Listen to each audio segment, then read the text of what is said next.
We all started out in the same boat seeing this new Counterattack game. It looked so good. The reviews were nice. We just had to check it out. We download the game, we load in, and for the first thing we see, there's 50 characters and we don't know who to choose. So naturally, we gotta pull out the tier list. We look at the tier list and what do we see immediately? This tier list says Nadine is the worst tank in the game. But hold on, this tier list says Nadine is a top 3 champion in the game. But the same website has Nadine at 0 stars. She hasn't even been used. They have Ziv at 0 stars and he hasn't even been used, but he's rated. It can be so frustrating. How are you supposed to know who to trust? I mean, of course, we could go into the game ourselves and see the top players in Arena and see who they're using. We could go into the trivia and see the recommended units for that and gauge a tier list on our own, but you know what? That sounds so boring. Have no fear, because I've taken it upon myself today to make a few teams that we could try together. And if you're new to the game, please try one of these teams and tell me if you like it. So without wasting too much time, team 1 is the Minions. So our Minions team is going to be based on units putting out extra units to fight for us. So starting off, we have Griselda. Griselda is able to supply us with decreasing attack bar. On top of being able to decrease attack bar, she will be able to summon ghouls from the underworld to do her bidding for her. Combining the force of the underworld with the power of nature, we're bringing Nakri into this team. Now, not only just for the tentacles, this isn't a Japanese video, but we're pulling them into our team to do extra damage and have extra units on our team to help take control of the battlefield with us. Of course, Econ had to make the Minions team. While he's not an X-Men, he sure can put out a lot of damage. Puts out a clone of himself that not only can mimic the attacks you do, but can also take turns on its own to help interrupt shields and casts.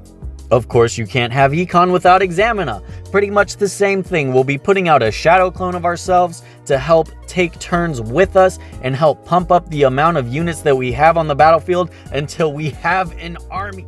And of course, who can forget Robert, the genius little boy that will be building robots for us, and the robots will not only be catching the enemy on fire, but be adding to our total unit count and helping us achieve our army.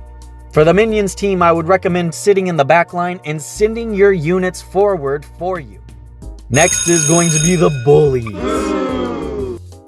Starting with Nadine, our bully teams are going to be units that are able to control the battlefield and control the positions of the enemies. So Nadine is going to be good for our bully team by being able to push enemies forward, jump behind them and swing them backwards, and also use her rage skill to stop them from moving entirely.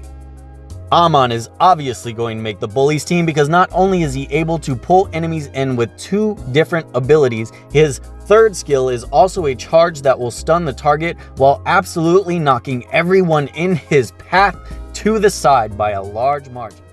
Bothwell the baseball jock is going to be a clear bully making our team. He will be kicking enemies in the chest so hard that he will push them back far enough to stun them. On top of that, he will be rushing towards enemies, swinging his baseball bat wildly, knocking enemies out of the way.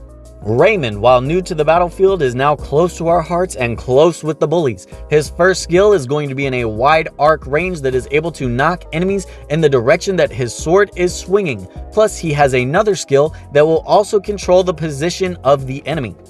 Last but not least is Madeline, a top tier deserver of being on the bully team. She is able to not only pull enemies in, she's able to push enemies away. So whichever option you need for yourself at the time, she has it for you and she will be pushing around the enemy. For the bully team, I would be recommending a reverse wedge to either surround the enemy or a straight wedge with a super tank in the front to eat the brunt of the damage while you surround the enemy. Last is my Rain of Fire team. Personally crafting this team as we speak, we start with Tala. This team is going to consist of units that do heavy area of effect damage from a distance while supplying a debuff. Tala's debuff is going to be putting immovable on the enemy, so they aren't going anywhere. Ziv is almost a requirement for the Rain of Fire team. While his third skill has a humongous range, it will also pull the enemies closer together to help benefit the rest of our Range of Fire units and confuse them to make them fight each other. Amy, the poster child of Heroes War, is going to be a staple on our Reign of Fire team. She will be pulling the enemies into an even more tight-knit group and supplying us with the most useful debuff in the game, a stun, so the enemy will be unable to move at all.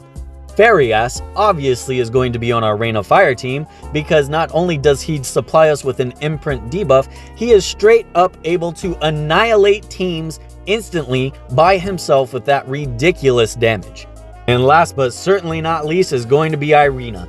The Queen of Cold herself is going to be giving us an area of effect freeze debuff. So if they are not stunned, they are not confused, they are not immovable, they have a chance to be frozen. And by golly, if after all these attacks haven't done anything to the enemy, then we just must be SOL. Time to put some accuracy into them.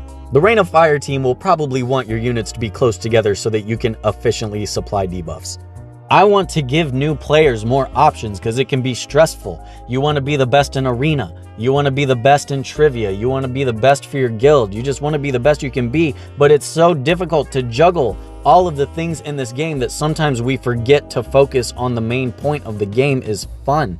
That's the whole reason that we play these games, is to have fun. That's going to be it for me today, y'all. If you like that, please leave a like and subscribe. It was a little bit of work, but hey, I wanted to put that in for y'all. I'll see y'all later. Bye.